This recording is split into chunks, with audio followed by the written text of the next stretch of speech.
দেখা হয়ে গেছে তো, চল। না ভাই, দাঁড়া দাঁড়া দাঁড়া, আমি সামনে থেকে দেখতে চাই।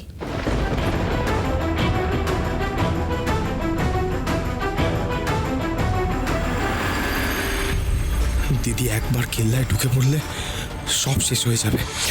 কি করে ওকে আটকাই?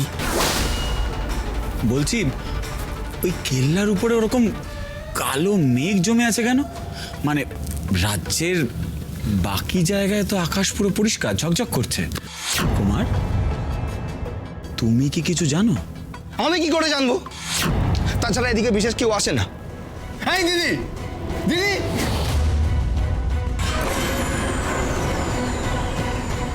এই এই দিদি, এই দিদি, এই দিদি, দিদি দেখ, আমি কিন্তু বারবার ধরে তোকে বারণ করছি, আমাদের ফিরে যেতে হবে।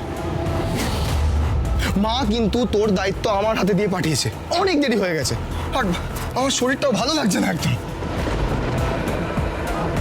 কেন কুমার, তুমি ভয় পাচ্ছ নাকি? না মানে আমি বললাম রাজকুমারী তো শুধু কেল্লাটা দেখেই ফিরে যাবে, তাহলে বাধা দিচ্ছ কেন? রাজকুমারী চল, চলো, তুমিও এসো।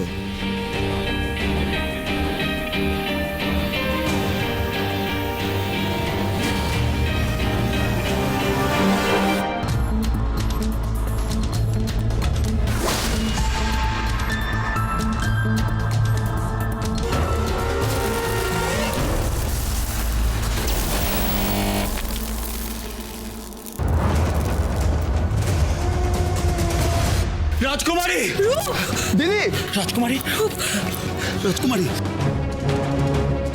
রূপ,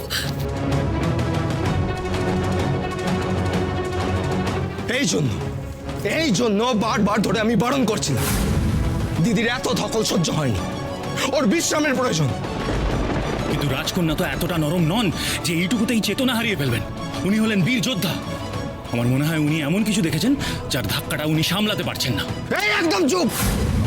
আমার দিদির ভালো আমি বুঝবো, তুমি নয়।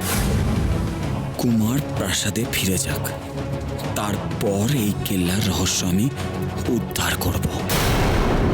অরুন্ধতী, দিদিকে প্রাসাদে নিয়ে যেতে হবে। ওকে ধরো, তো ওকে।